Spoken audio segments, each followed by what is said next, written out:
Bernie Coates is in there. Have a go, Hersey.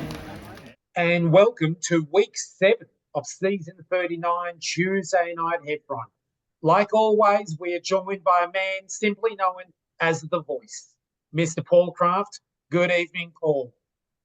And of course, a man who after this evening could also be the president of Eastern Suburbs Cycling Club, Mr. John Sunde. Good evening, John. Hello, Alexi. Gay Of Crafty. course, John isn't the president of East Cycling Club. Once again, congratulations to Colin Ironmonger, who has given up his time to run as a volunteer East, the juggernaut of East Cycling Club. He certainly is. So well done. But let's get straight into it, because I know some of us are tired after a committee meeting. Others have just had cracking days at work. So we're going to go straight into the week that was. The week that Scott Law wound back the clock and once again lit up Heffron Park. Paul, what did you say? What did you think? Okay, well, let's break it down into, say, 3, maybe 4 phases. So let's start with the very start. They rolled out, and I reckon the handicaps were pretty fair. That no one got a big advantage, but when I laid down the tarot cards, it said A grade were doing it the best. John, you concur that the handicaps were pretty fair? Yeah, they were pretty fair. I thought that at the outset that A grade were going to have their work cut out. But as it turned out, like you said, your tarot cards, Crafty, they always come through. Yeah, they were smoking it. And there was a great wind. We loved the nor'easter. It was tail cross in the front straight. That means the action's right in front of us.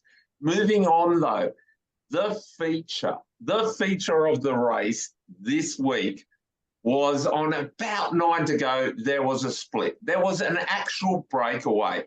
3 riders in A grade got away. Michael Cupid led it. It had Kurt Efer with it and Scott Law. When they came into the front straight, Scott and Kurt went, "This is stupid." They sat up.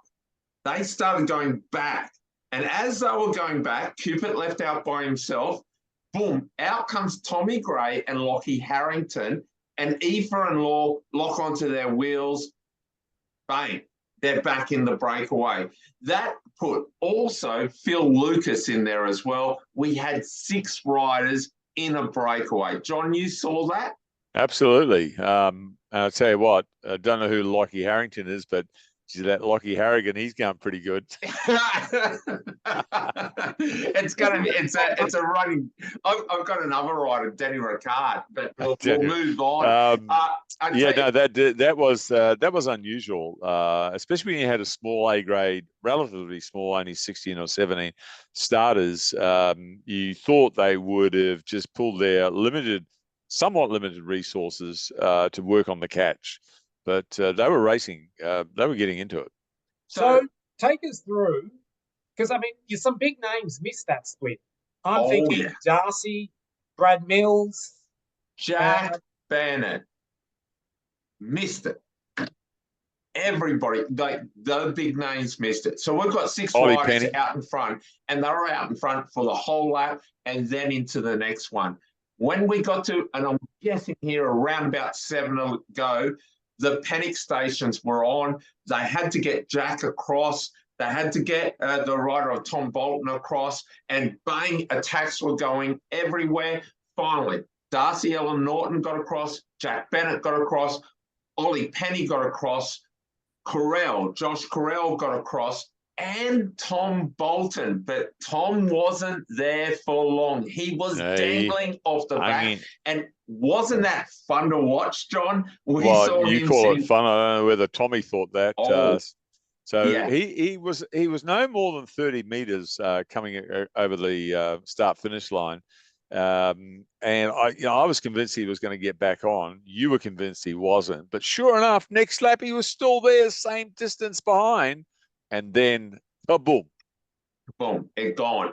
So we ended up with this group of A graders, and guess who they were? Well, we never had a group of A graders dropped. They were just the riders who didn't attack.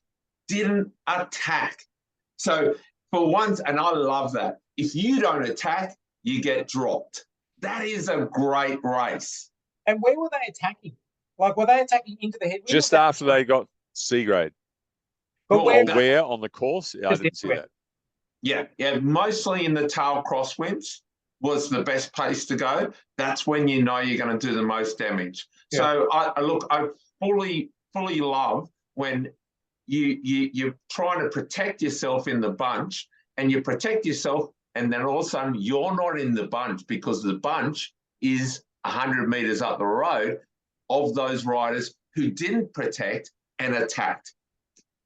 Hard work, love it. So we've now got our A graders and phase 2 of the race.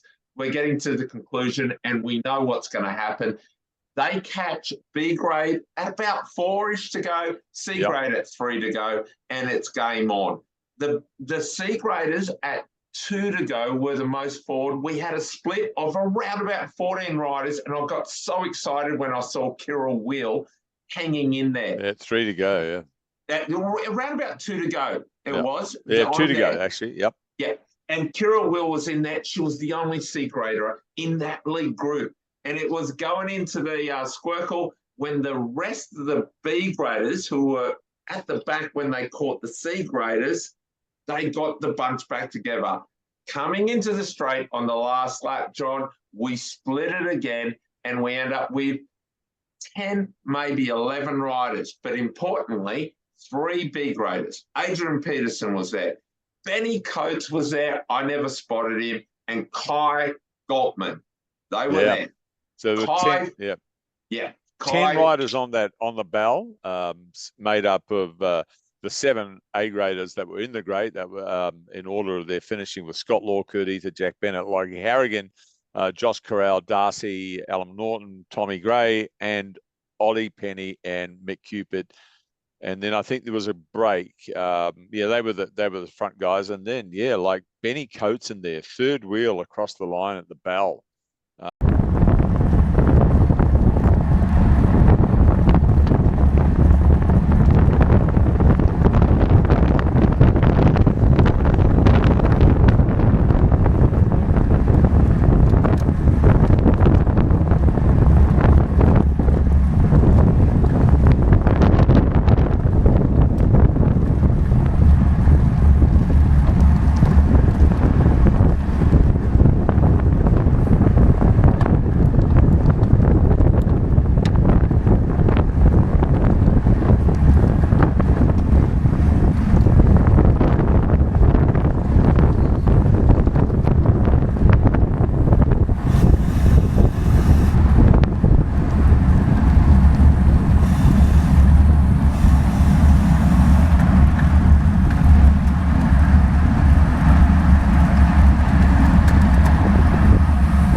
Amazing that he had the ability and the strength, to be in that position and to hold his position. Although someone did say to me this morning, who was doing a few 10s in B grade, did comment that, I don't know whether I saw Ben Coates all race. I thought that was a bit harsh. I didn't see Ben Coates in the sprint finish because I was calling him as Ollie Penny. Right, both in black. Yeah. But let's go to the sprint weekend. It is a bit of a tailwind waiting for Aoife. Aoife hasn't moved yet. Now they go on the left. It's Lockie Harrington going. And Kai Goldman in there as well. Here comes Aoife to Scott Law. Scott Law leads it. Scott Law, can he do it? Can he do it? Scotty Law, Scotty Law, Scotty Law. Cody for second. Jack Bennett. We get down there and we're going to talk Ben Coates up later. But in the sprint, tail crosswind, Scott Law saw his opportunity. He led out. Kurt Ether came very, very late. Jack Bennett also came very, very late. it was Scott Law who was the dominant rider. Kurt tried to get to his hip, couldn't quite get there. He got around Ben quite easily, but couldn't get up to Scott. And at 50 metres to go, holy hell, it was Scott Law was going to win, and he did it. Scott Law. Yeah. You're calling him old man Law. Who said he was old? I never said he was old. Oh, man. Just because it's his first win at Heffron since January 22. And so well done, Scotty. Was it that right? January 22? January 22, yeah.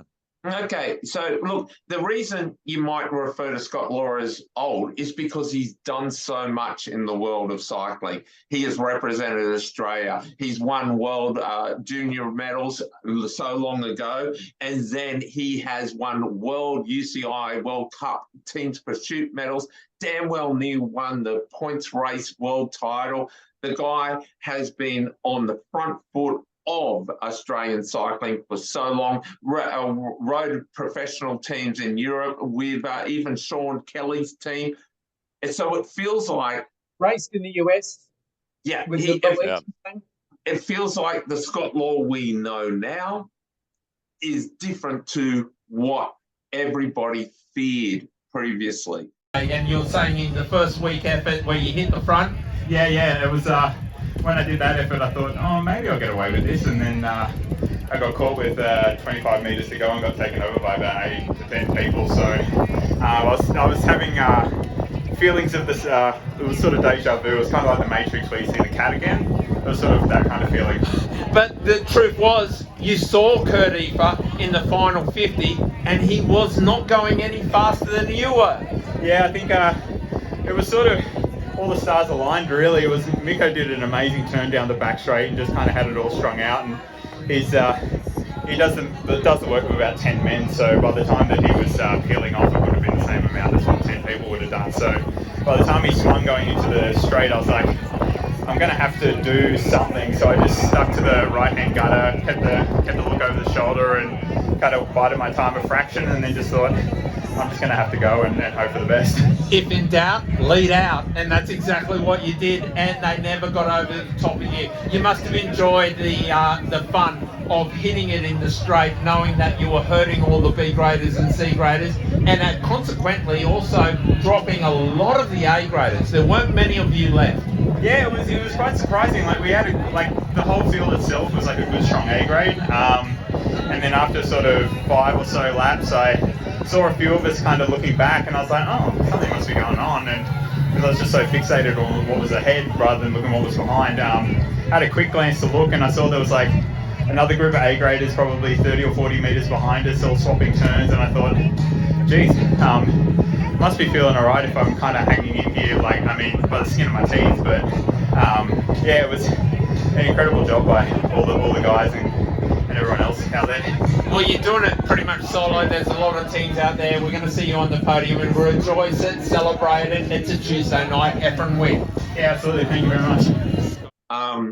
He's like, I have so much respect for that, right? Like just talking up Scotty for a moment. There's a couple of things that stand out to me. In the last few weeks, he has looked so dominant and comfortable on the bike. If you look at Richard Scriven's photos and any photos of Scotty, he owns his position on the bike. Looks so good. Second thing is that some of you may or may not have noticed, how's this for an accolade and a comment? First comment on the Tuesday night Heffron Facebook post after I posted the results the other night. Keith Oliver, Scott Law is also a great track rider. Good to see him racing again. Hey, how's that coming from KO? Yeah. One of the most decorated cyclists in Australia. I'm also surprised Keith Oliver's on Facebook. Yeah, no, don't you worry. KO, he's all over it. Aren't you, KO? Keith Oliver, anything cycling, that the sport of cycling is so impregnated into his DNA and his blood, mate. And he loves everything, and he's such a big supporter of anyone who gives this sport a go and anyone who tries to promote it. So that was very special. And there's a great photo just talking about KO. He certainly is a legend of Australian cycling. I rate him as the most decorated cyclist to ever have raced in Australia, meaning he never went overseas. But think of all the guys that just raced in Australia, never raced anyone else. I doubt that anyone has got as many wins on and off the track on the road as he has. There's a group on Facebook, I think it's a Melbourne group, and there's a photo of KO from the Tasmanian Carnival. Here it is. It's on the North East Cycling Reunion, posted today by Wayne Nichols, Ollie in the Day at Wangaratta. So for all of you out there who've never heard of Keith Oliver, check out the photo. Great pick. Yeah, and we all pretty much aged a fair bit there, didn't we, Alexis? As we are as old as Keith Oliver now. Thanks, John. So, Alexis, the race. But let's go to Seagrave. How was it? Look, it was a funny old week. Like we've said in previous ones, that headwind around the back, it kills us, and it was pretty slow. And I think we were at least losing our main man Rodrigo before the start certainly meant that we had one less powerhouse driving it. But look, it was a bit of a mismatch tonight. Look, I offered nothing to the race. I was happy just to sit on the back there. My legs had nothing. So I had a chance to see some of the great work. Proctor Morris from the Illawarra CC, he did a mountain of work trying to drive C-grade. And the other one was, it's Ben Farnsworth, isn't it, from Manly Warringah? Was he the guy that just constantly sitting on the front? Okay, I saw Will Pereira at the front a lot. White jersey, beard and moustache, Penrith rider. Yeah. Yeah, that's right. So yeah, Will did a lot of work. Baz Doozy was setting the pace, lapping it around. So, but look, we just didn't have the firepower. We got caught the first time round. I thought we were going to get caught with 11 to go. Such was the pace of our early laps. But it was pretty darn close to what you never saw 10. No, you did see 10. You got caught on the 10th lap. I can't believe 10 to go. Get caught. They got past them before 10 to go. The A grade was going to be 6 or 7 to go. We were going to get caught again by A grade. I was quite surprised, and maybe that was because they splintered a little bit, that it took them that much longer to get back around. And so the only real part of the race I saw was when I was winning it. I noticed that too. All the grades came together, A, B, C, and there was one rider dangling off the front, which was me. And all there was simply I misread that there was 3 laps to go. I thought that was the final lap, and I'd won the race. You fooled me. You literally, I'm literally going, who is leading this? I thought, and my brain had switched to A grade winning, and I forgot that C grade at 3 to go was still leading into the straight. And I'm on the microphone, and the guy next to me going, mate, it's C grade. Oh God, freak, it is. And it's Alexis. What the Alexis? And you were straight lining C grade, Alexis. And that was because I wanted the Chargill Charlie Rider of the Week. And I thought because there was a photo of me after the race, which I can't post up, but it looks like I was having more than $10 worth of Chargill Charlies. I've had 2 or 3 family packs according to that photo. But you look great to me. It did allow me, as soon as we pulled off the straight, to completely implode. But that's where I saw Kira Will was right up there, and she basically slotted into the 3rd or 4th wheel of A grade as they came around and entered the squircle. And that's how she was able to position herself so well for the rest of the race. And it's a credit to how she rides and the confidence she has of riding in the bunch, that she can just slice and dice. And the other thing with Kira is just the confidence that she's developed over the last 2 or 3 seasons now. You think back to when she first came down to Tuesday night, Heffron, it was quite daunting for her, but her tenacity and grit is paying off huge dividends. And just on that, just talking about Kira and the other girls that raced, all 4 of them finished on Tuesday night. Kira, Nicolo, Lily, and Amy Bestie. Amy, yeah, all 4 of them. And, it wasn't an easy night, so credit to the woman that raced on Tuesday night. It was interesting watching. Lily was really focused on being towards the front of the bunch the entire race. She was always, was obviously really working on that. And you thought she could be the top finisher, but then simply just, I suppose, just got outsmarted by Kira in those final laps. And then Amy Vesey just, once again resurrects herself and knows how to win a bike race. And she was right up there at the end as well, mixing it up, not far from the finish. That leads us then to B grade. I want to ask one question about C grade before. There was it was a long time since we raced at Heffron. Holy hell. It felt like, I know we missed 2 weeks, boys and girls, 2 weeks. But didn't it leave a hole in our heart and just our soul? And yeah, were you okay, John? Yeah, I managed just fine, actually. I found 10 hours extra each week to fill in. We all gained a lot of time. In fact, my family went, "Oh shit, you've got." What are you doing home so early? Yeah, they didn't know. 2 weeks ago, I tagged a rider on. You know how I tag everybody we mentioned. Yes. Yeah. And that rider watched the podcast, didn't find his name. Tom Tilley. Tommy Tilley. Yeah. How's he riding in C grade? He's doing really well. So this is Tommy's first season. He may have had one race last year. I can't remember, but he's a regular. When I say regular, from time to time on a Saturday at Ramwick's Racing. So he's familiar with the course. Yeah, he beat me on Saturday. Yeah. He smashed me. Yeah. Tommy's loving it. He's absolutely loving it. He's got a bit on. He's got the day job and the night job with the young family. And is that his real name? Tom Tilley. Yeah, well, like he said on the start line when you were teasing him about his name, it is his real name.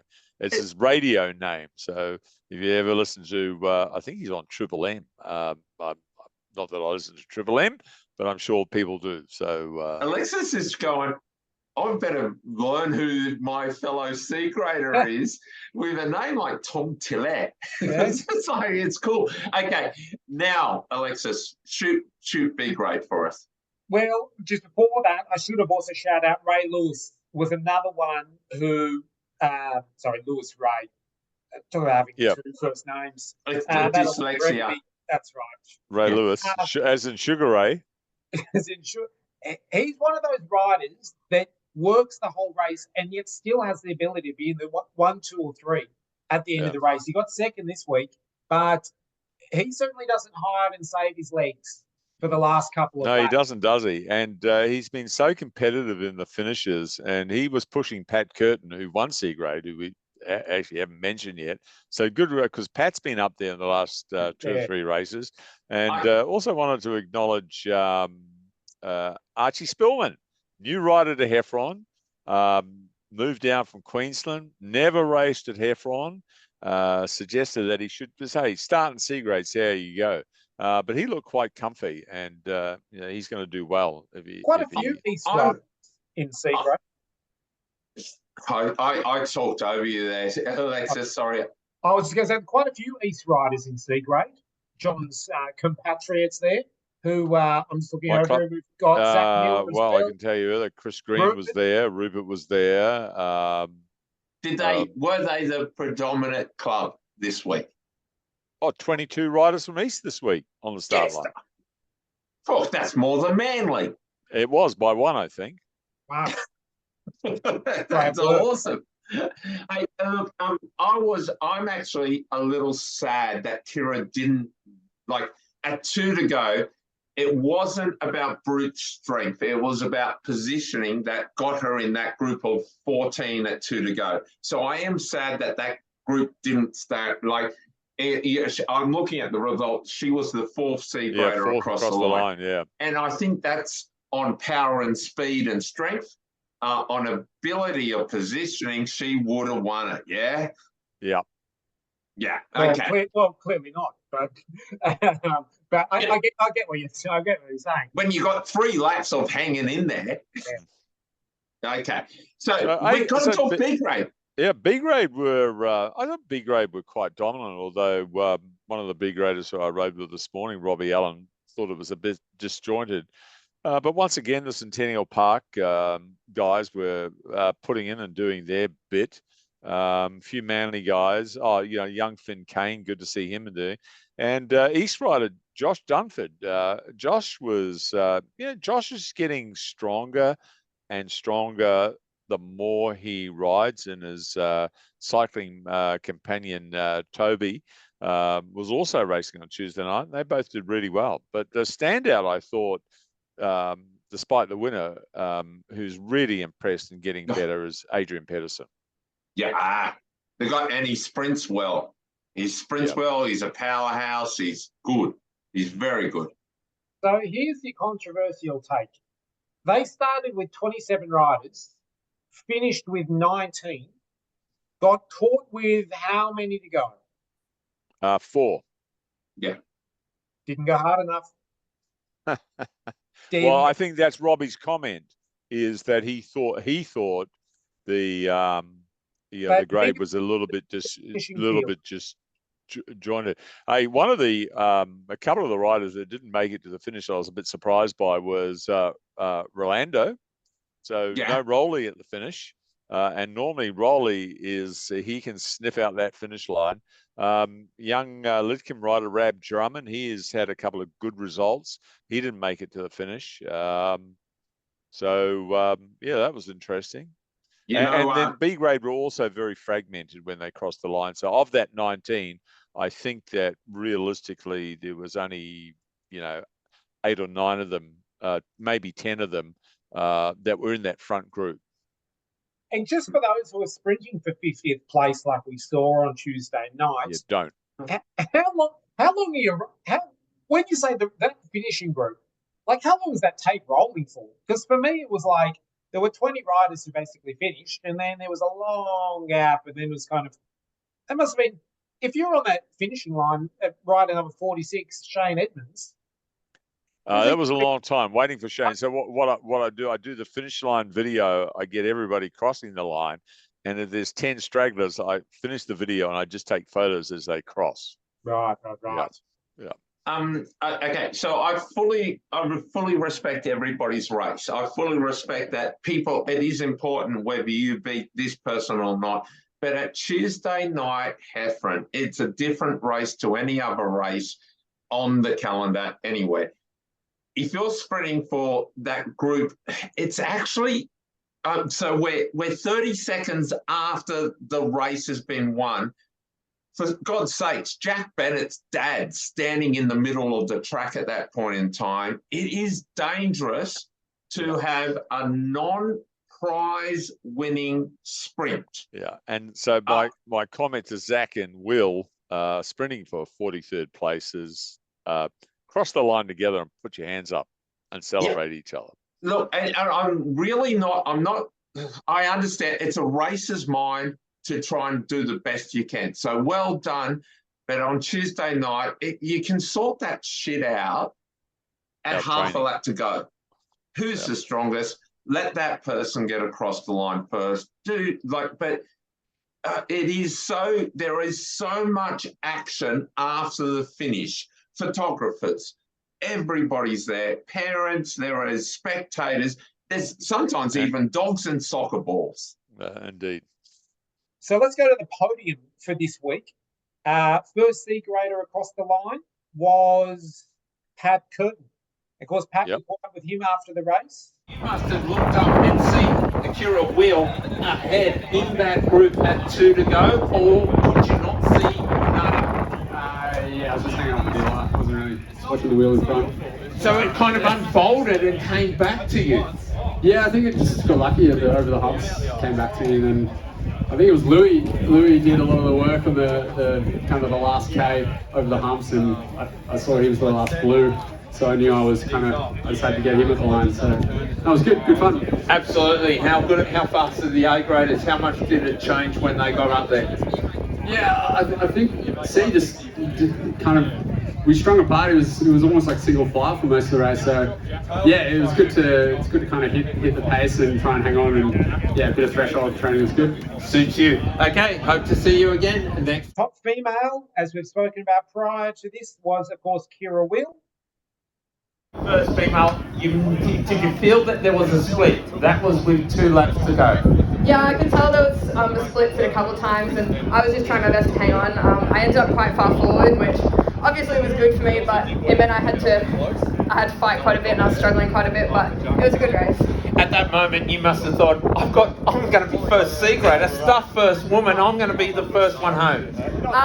I mean, I considered it for a split second, but I didn't really know how realistic it was until, you're over the line. So whenever anyone was passing me, I was always watching what numbers they had on, and every time I saw a blue number, I was trying to keep an eye on them to know who I had to beat across the line. Congratulations. I would imagine you'll be pretty damn close to the second C grade. And then first B grader across the line. Oh, actually, that's the unusual thing, isn't it, guys? We should probably do top 3 podium, because the first B grader was actually 3rd across the line. Way to go, Benny Coates. Ben Coates. Way to go. And who did he beat to get 3rd? Paul? I can tell you, Mr. Jack Bennett. Mr. Jack Bennett. When I was standing on the side, I thought Jack had 3rd wrapped up, and this rider in black, Ollie Penny, no, Ben Coates. Yeah, that was a real surprise. Jack was just like, he stopped pedaling. That's not taking it away from Benny, but Jack 4th. And then Lockie Harrigan is still firing so well. He was in 5th place. I heard a rumor that Kurt Efer had some gear trouble. Did anyone else hear that rumor? I didn't hear that rumor. You heard that? Okay. Yeah. I heard that it was jammed in a small gear. But guess who else was in a small gear? Benny Coates was in a small gear. So that's okay by me. Okay. Well, let's say that roll. Sensational ride when we talk for Benny to get 3rd. I mean, he's jumped in on that last lap in the mix. And held his position. Tried, copped a few elbows. And there was one stage, actually, I must have seen the video somehow. He was having the discussion about, hey, what are you doing? Like, you're pushing me out here. That's my wheel. Jumps back in there, holds it. 3rd overall. I mean, that's a huge result. Normally he's the master of having a crack with 2 or 3 to go and going. Yeah. This Okay. is the But actually I think Ben's been listening to the podcast to ride smarter. Yeah. And I had This a is funny. true. I'm going to embarrass him a little bit here. I had a interaction with his father just before the race online because Benny had a carryover entry because he had a fall a couple of weeks early, and his dad had said, "Oh, Benny won't be racing this week," and he had just reminded me, "Oh, Benny's still got the carryover." I said, "Yeah," and his father said, "He's busting to race," and I said, "Tell him to stop busting and just ride smart." And his father said, "He's not that smart," but I did tell Benny that, so I'm sure he's disgusted with his father. But he proved everybody wrong. So great ride, Ben. As my age creeps up to Keith Oliver's age, after that, I can tell you, Ben Coates, the reason that I was convinced it was Ollie Penny was I never saw Ben's positioning in that group at Bell Lap had me not believe a B grader could be there. And then in the sprint, I didn't believe that was a B grader up there. Yeah, so so I was calling the only other rider I thought who was there in black, Ollie Penny, and a fair call. But Ben, mate, your podium photo with the check, you should look up who Beaker is from the Muppets. He's got it going on, and Alexis is probably going to bring that picture up. Boom! There it is. Oh, and then, of course, we had 2nd place Kurt Efer and 1st place Scott Law. And that also leads us to the fact that we had Amy Vesti and Jack Bennett both at the race, but neither of them on the podium. Ooh. We've had 2 weeks of rain. That occurs. All that happened, I'm starting to wonder whether Ollie Penny winning has released some zombie or something from some secret Egyptian crypt. Because all of a sudden the curse was broken, but all hell is breaking loose on a Tuesday night Heffron. Bennett wins, Vesti wins. That's the way it rolls. And if Well, Vesty not the don't last win, fortnight. if Vesty don't win, then it don't win. Oh. Which then leads to the most exciting part of the week, the Char Grill Charlie's Rider of the Week. I'll go first. I can feel myself getting offensive yet again. I'm gonna wait to see if you guys can kind of convince. Okay, I'll go So, first. John? So we've spoken now about Ben, and what an outstanding ride. And you know, as Crafty said, his perception of who would be there, it had to be an A grader, but it wasn't. It was Ben Coates. The guy's, 3 years ago, he was coming down as a 13-year-old and standing on the side. So that was an incredible ride. But for me, Scott Law, doing what he's been doing in the last few weeks in his racing and winning one outright and beating on the night the two favourites, which you'd have to say were Kurt Ether and Jack Bennett. That's a pretty dominant win. So chickens on me, Scotty. Yeah, okay. So I've mentioned Kira Wheel. I thought that was pretty impressive. Adrian Peterson as well. I want to mention Kai Goldman. He got spat out of that lead group. On the last lap. Yeah, I'd rather be in there with a shot going into the bell than in the second group of B graders. So I really respected the way Kai rode. I'm just going to stop you there because I don't see him on the finishing sheet. Yeah, he sat up. He got there. I think he may have got Liam and then Kai mixed up, maybe. Is that possible? No. Kai didn't cross the line. That's why I didn't get him. Right. Okay. Well, thanks for clearing that up. Please continue. Yeah, but I can't go past Ben Coates. Podium third. Delighted? Yeah, definitely. I wasn't expecting it, that's for sure. You're looking at Jack Bennett, and who, whether you say it or not, you idolise because he wins so much. And you're going, I can roll him. Yeah, I was kind of shitting myself on the last few laps, to be honest. I didn't really know where I was. Was it scary? If the A graders were just chopping it so hard? Oh yeah, I was just being a couple that tried to get me out of there as hard as they could, but yeah. Well, guess what? You've certainly shown that you're fast enough to be there, and they will have more respect future moving forward from this moment. Yeah, hopefully. Yeah, well done, Benny Coates. Paddy Coates. The way I look at it is I think Ben Coates' fantastic ride. So great to see him not attacking with 1 or 2 laps to go. Riding smart. Once again, riding smart, but also maturing as a rider. And that, while it wasn't a victory, it also more shows just his progression and maturity as a rider, where he's gone from, winning the B or, kind of winning that odd one to now mixing it up with A grade. So that's a great result. Same time, Scott Law, I think he let it out from the corner. So great ride, but a man was like the Palomars are there. The man that who gets it? Look, I'm going to go. I'll agree. I'm going to go Benny Coates. Oh, I think you're right. I think Scott Law. He's probably going to go. Yeah, it was a Heffron win, but look, it's not the greatest thing I've ever done, which is ridiculous. But Ben Coates got third. Ben Coates got third. There you go, Benny boy. Full lap in there, mixing it up, pushed and pulled, made sure he held the wheel. It's a sign of where he's going in his career, I think. He's actually, Benny, you could use a chicken family dinner too. I was watching you on the podium. I thought, God, can this kid be any leaner? He's going to do a little stint in Europe next year for a couple of months. Okay. So that should get him up there. And right on. Okay, well, let's wrap this thing up because that's it. So last lap. I think the bell starts ringing, and there is a B grader in there. It is Kai. Kai's up there. 1 B grader, 2 B graders are in that group. Then the second group there. Kira Wheel has Amy Vesty to beat now. Amy Vesty. Yeah.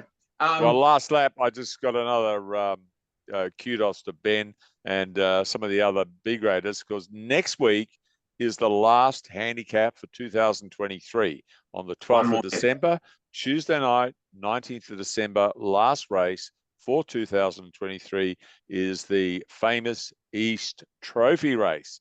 And that's the night that is the 20-lap scratch race for A grade and invited B graders. And I can tell you that names like Coates, Pedersen, Dunford, looking at others, Phil Tafe, Andrew Jacobs, some of the Centennial Park guys are going to be on that list. What about What Greg an honour.